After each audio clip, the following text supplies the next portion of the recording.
Ya están compartiendo sus compañeras pantalla. Entonces, empezamos, Nicole, por favor.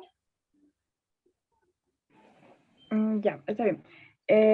A mi compañera y a mí nos tocó exponer lo que es la formación reticular y lo acerca de los núcleos basales del telencéfalo. Comenzaríamos con la formación reticular. La formación reticular es una estructura del tallo encefálico. Como podemos ver, es un conglomerado de neuronas que están contenidas en la red de fibras que cruzan el neuroeje. Es decir, que por todo eso se denomina formación reticular. Es decir, que la formación reticular es un grupo de neuronas diferentes con funciones específicas cada una de ellas. Esta engloba a todas las neuronas que están dispersas por todo el tronco encefálico. También esta influye en la actividad musculoesquelética, en la que se encuentra lo que es la sensibilidad somática y visceral, los sistemas, el nivel de la conciencia de las personas. Las funciones. La formación reticular tiene una función analizadora y seleccionadora de impulsos periféricos que llegan desde el exterior para luego actuar en el interior con una respuesta efectora o asociativa sobre las estructuras nerviosas. Esta tiene influencia en casi todas las actividades del cuerpo.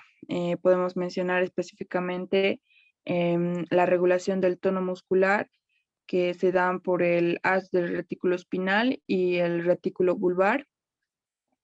También la regulación de reflejos defensivos, que serían los de estornudar, toser, vomitar, y participan así en el mantenimiento de las funciones vitales del organismo o del cuerpo.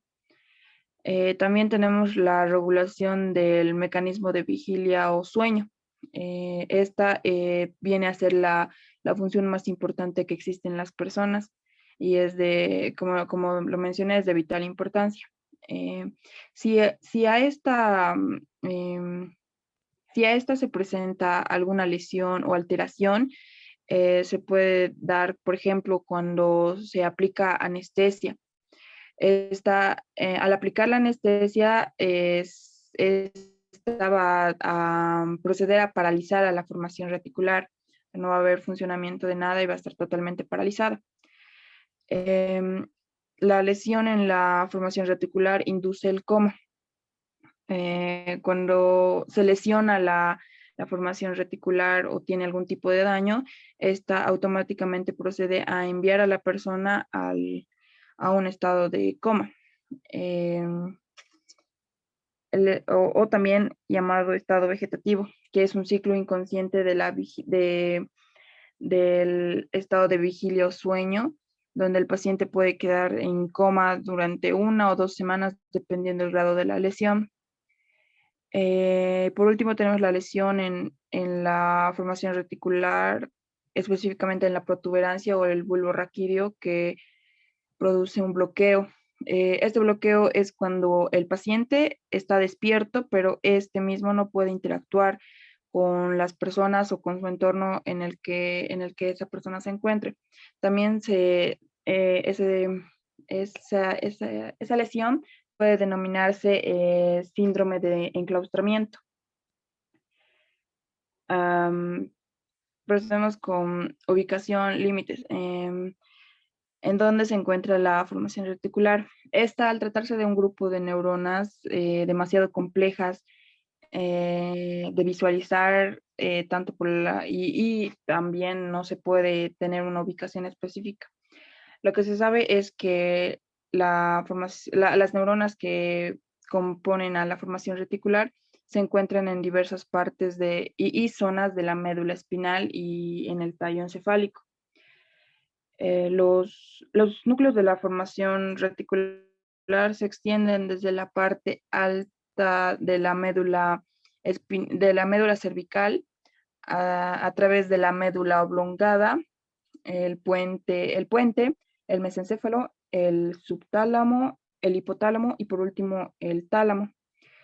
En la médula cervical se ubica alrededor del conducto central, podemos ver en la imagen.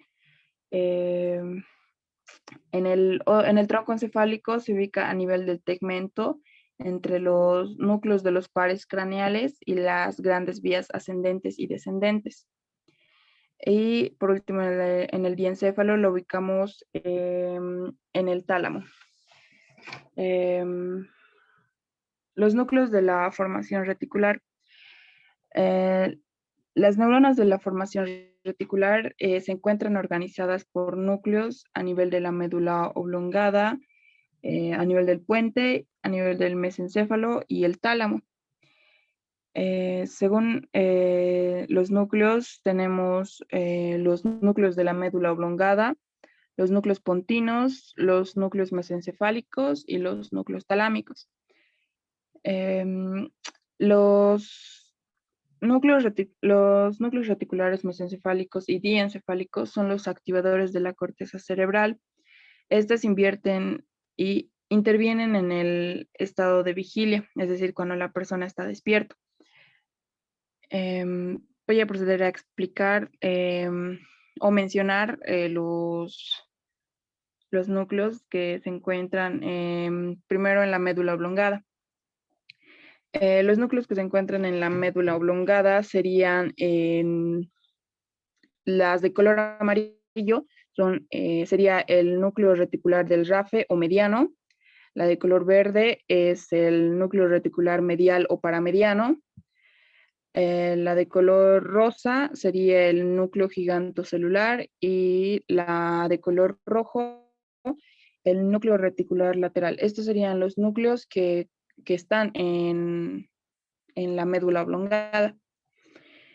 Seguimos con los núcleos pontinos, que estos son el de color amarillo, es el núcleo central del RAFE o mediano. De color verde, el núcleo reticular medial. El de color rojo, el núcleo reticular lateral. Los núcleos reticulares que se encuentran en la médula oblongada y los del puente, los que había mencionado antes, son inhibidores de la corteza cerebral y estos son los que intervienen en el proceso del sueño. Procedemos a explicar los núcleos mesencefálicos. El de color verde sería el núcleo reticular lateral y el verde sería el núcleo reticular medial y el rojo el núcleo reticular lateral. Estos se encontrarían en el mesencéfalo, serían los núcleos que se encuentran acá. Y tenemos también los núcleos talámicos, que son los núcleos intralaminares o de la línea media y del centro mediano de Lewis. En el punto rojo se encontraría lo que es el núcleo reticular talámico centromediano.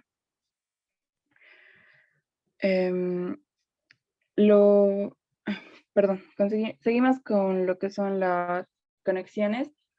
Las conexiones que presentan la formación reticular serían conexiones aferentes y conexiones eferentes de las estructuras del sistema nervioso central.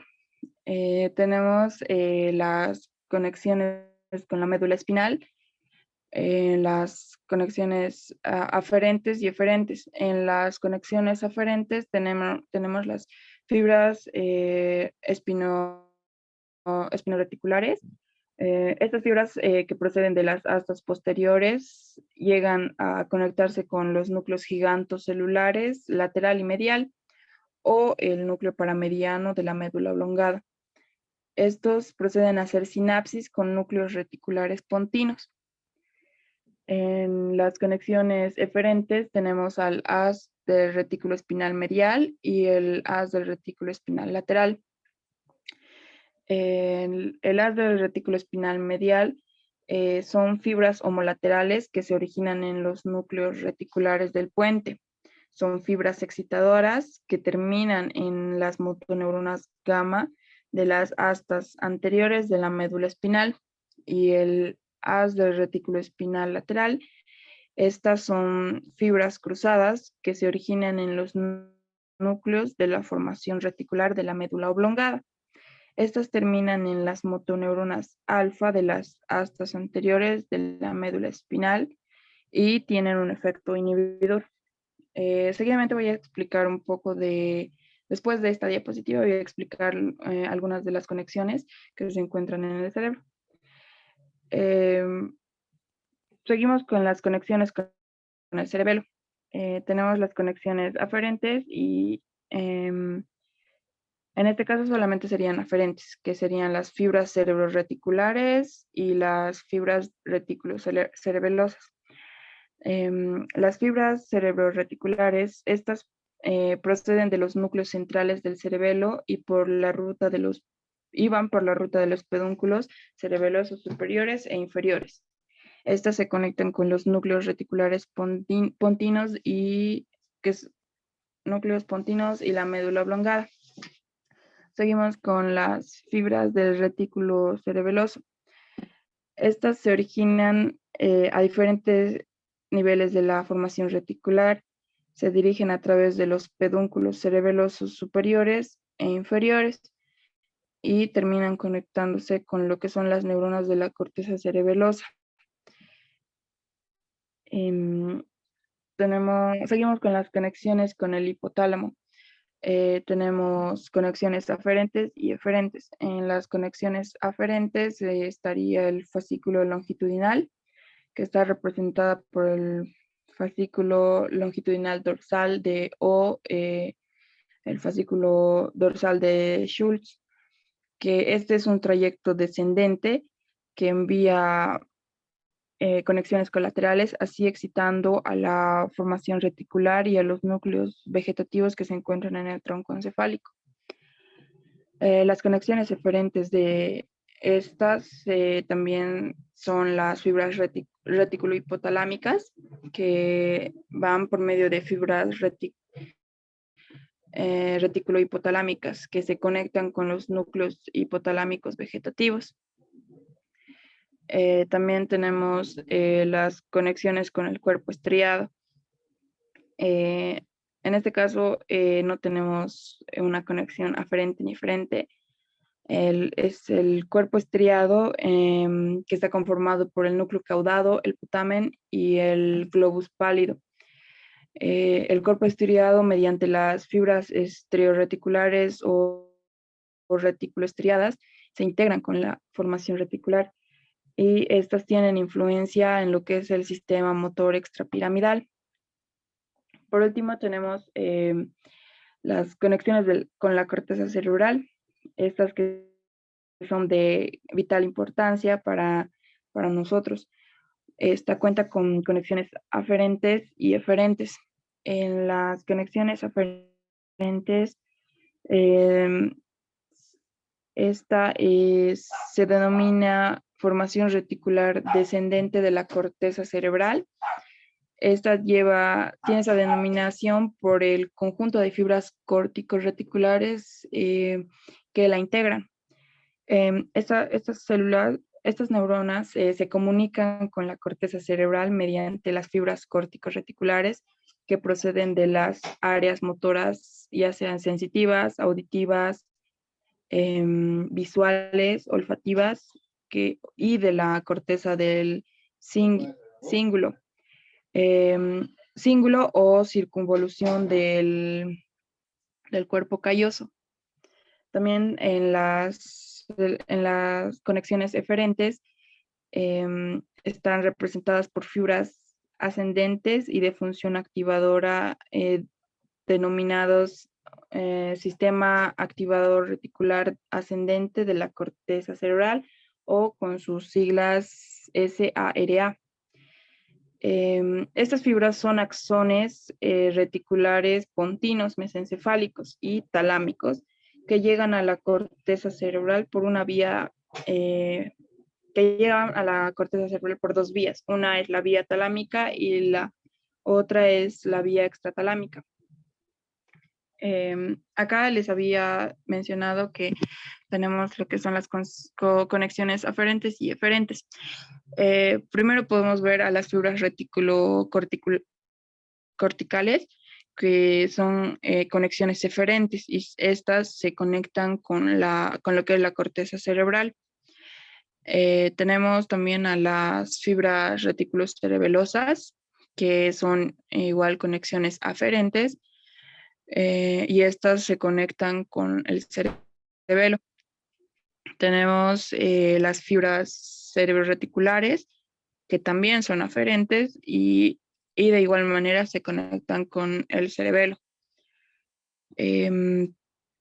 Las fibras espinorreticulares, que igual tienen conexión aferente y se conectan con la médula espinal. Y por último tendríamos a las fibras reticuloespinales, que son conexiones aferentes. Esta es homolateral, es decir, que son dos, una es medial y una es lateral. Estas se conectan con la médula espinal. En este caso tenemos una conexión eferente y el resto de las que mencioné serían conexiones aferentes. Seguimos con lo que es la anatomía funcional de la formación reticular. Algunas de las funciones más importantes de la formación reticular, teniendo conocimiento de que estas participan en la mayoría de las funciones que presentan el sistema nervioso central, y también actúa sobre el sistema endocrino. Tendríamos lo que es el control del funcionamiento del músculo esquelético. Se da mediante el reflejo miotático o circuito gamma, que controla lo que es el tono muscular, y se controla a través de la vía piramidal y extrapiramidal. Es decir, desde que se controla desde la corteza cerebral. El cerebelo esto se conecta por lo que es la corteza cerebral, el cerebelo y los haces reticuloespinales. Y esto hace que el músculo llegue a inhibirse o excitarlo o en otro caso contraerlo. Acá podemos ver lo que es el impulso que llega desde la periferia hasta la formación de la corteza cerebral y hace que los músculos tengan una respuesta eferente. Como segundo punto tenemos las estructuras vegetativas y somáticas. La formación reticular actúa sobre estas estructuras vegetativas y somáticas. Esta está relacionada con lo que es la vigilia o el estado de conciencia, donde el nivel de la actividad del tono del cerebro se debe a las señales sensitivos sensoriales que llegan desde la periferia a través de las diferentes vías de las áreas excitadoras de la formación reticular, y así manteniendo despierta a la persona. Acá podemos ver un poco de lo que es la anatomía del estado de vigilia o estado de conciencia, donde está formada por lo que es el lóbulo frontal, el lóbulo temporal, la protuberancia, el cerebelo y el lóbulo occipital.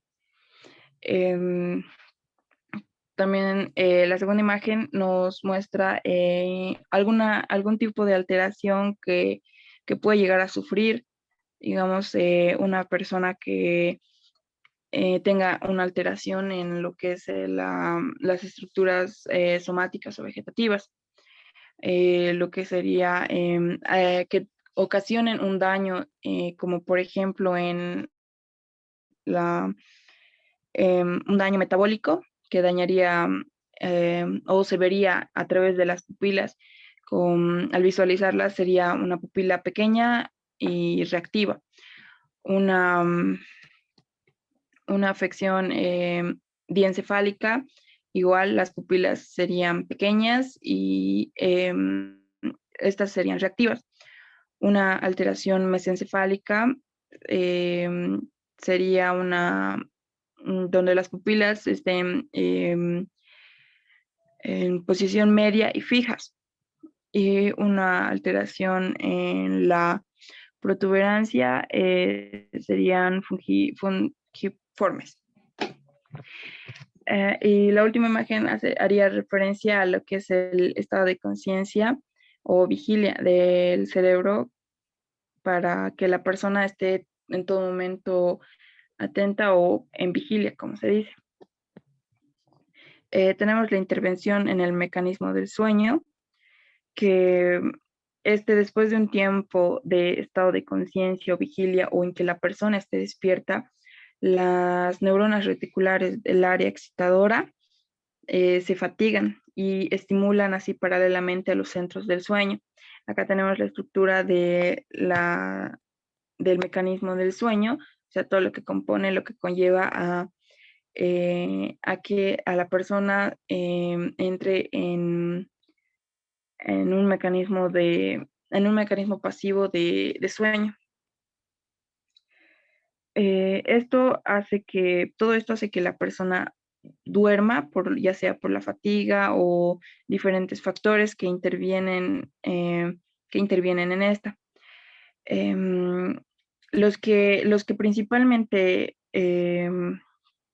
tienen lugar acá serían el hipotálamo y la formación reticular del puente. Durante el sueño, el área excitadora se repone y de a poco va estimulando lo que es la corteza cerebral y la persona así puede llegar a despertar. Eso es normalmente una acción que realizamos en la noche o a distintas horas del sueño, donde nuestro mecanismo de sueño nuestro mecanismo o estado de vigilia llega a fatigarse y hace que la persona llegue a quedar inconsciente o entrar en un estado de sueño. Y por último tenemos lo que son los procesos somáticos vegetativos del sistema nervioso. La formación reticular contiene en su seno centros vitales vegetativos que no funcionan de forma aislada, es decir, que todas funcionan con un solo motor, se diría.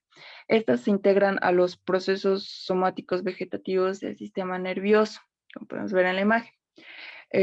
Estos centros vegetativos llegan a ser los centros respiratorios, vasomotor, del vómito, de la tos, del hipo y diferentes funciones que llegan a afectar a nuestro organismo.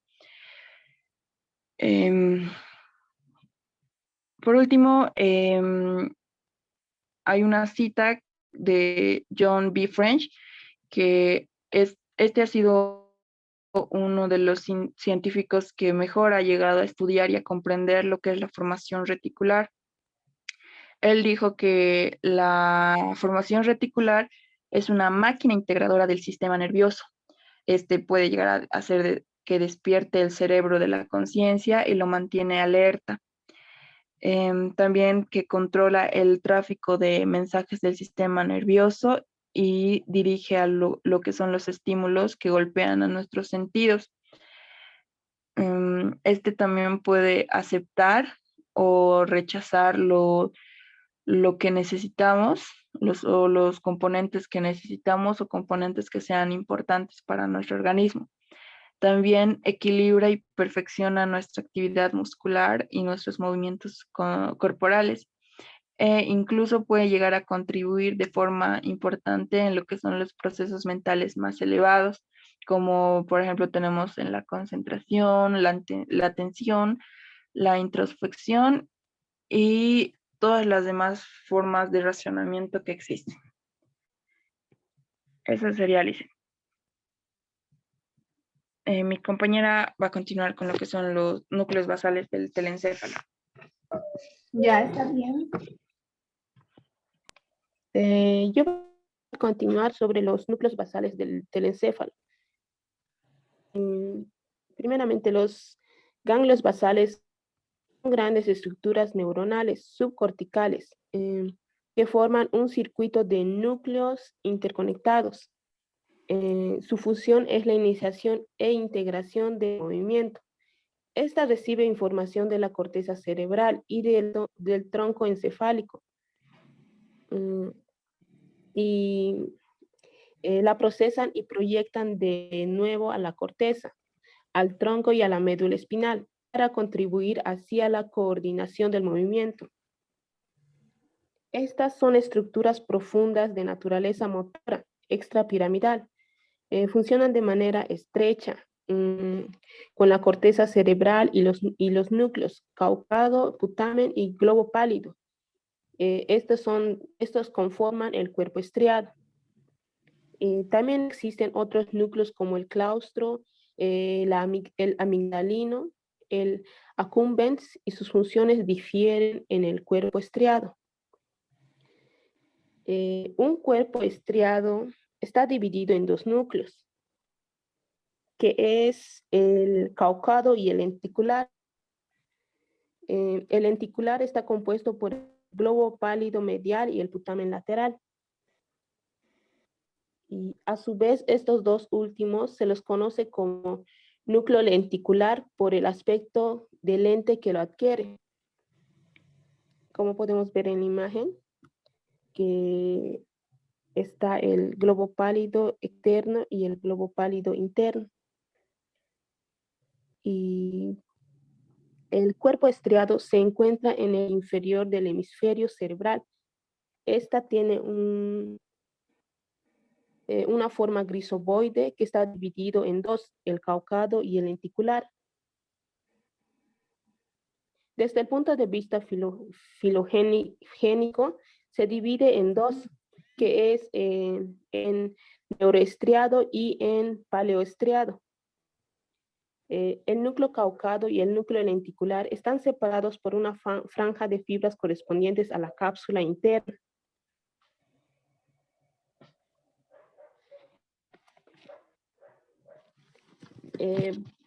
Aquí les voy a activar mi cámara y hice un dibujo para enseñarles un poco de las fases del núcleo caudado, perdón.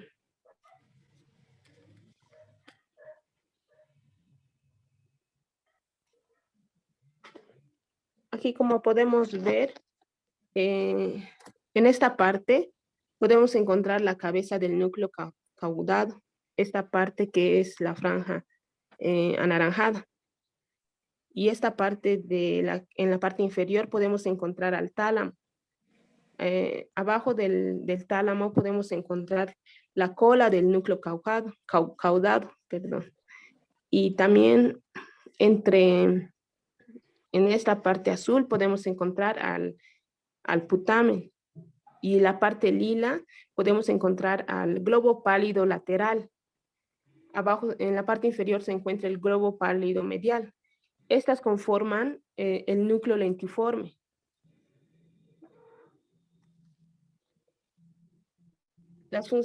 Voy a continuar con las funciones de los núcleos basales.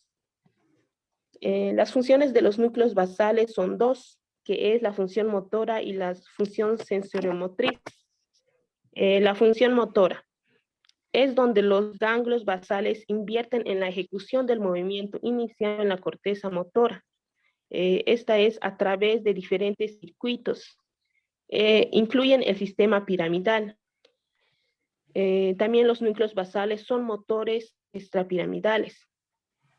En la función sensoriomotriz, esta cumple una función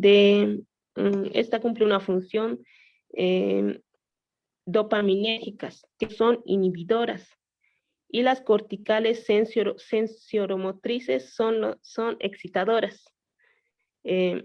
Participan también en el equilibrio para conectarse por las vías extrapiramidales.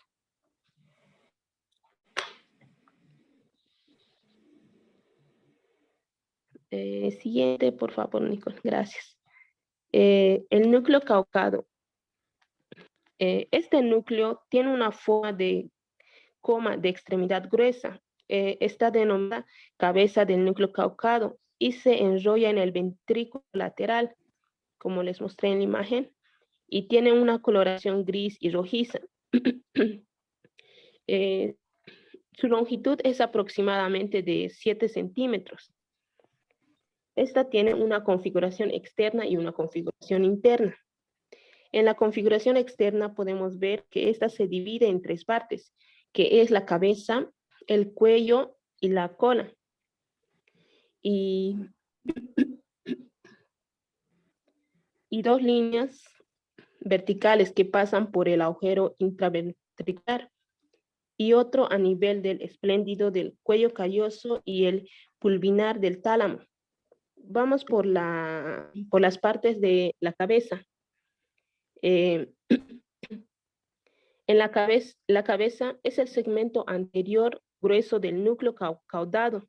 Se relaciona con la prolongación frontal o anterior de los ventrículos laterales y está separada de su homologado del lado opuesto.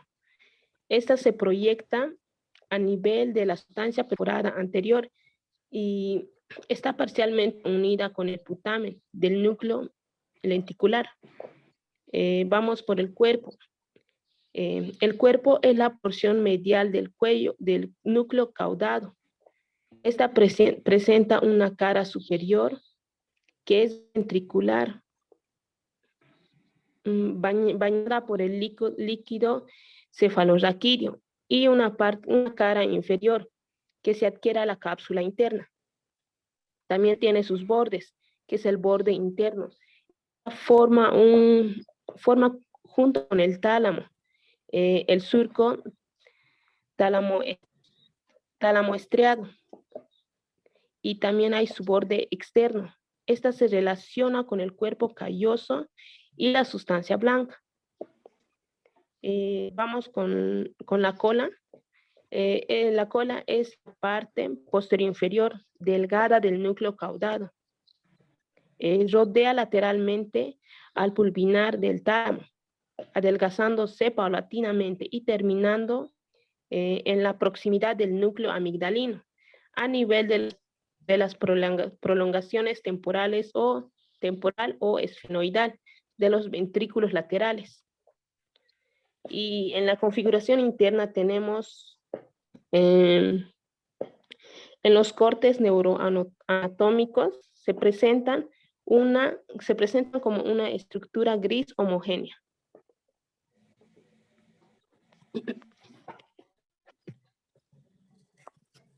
Ahora vamos con el núcleo lenticular.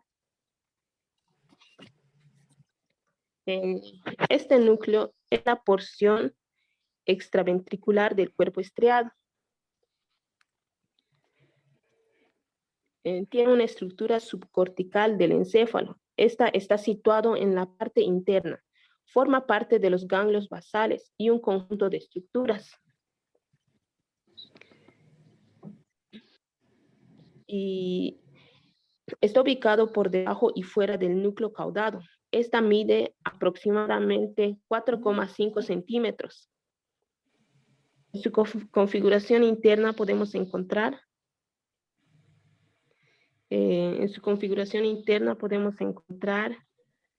el núcleo está compuesto por 2 configuraciones grises, que son el putamen y el núcleo pálido. El putamen se encuentra por fuera del globo pálido y medialmente a la cápsula externa. Y el globo pálido. Este globo pálido tiene una forma de cuña. Se encuentra ubicado entre el putamen y que está fuera y que está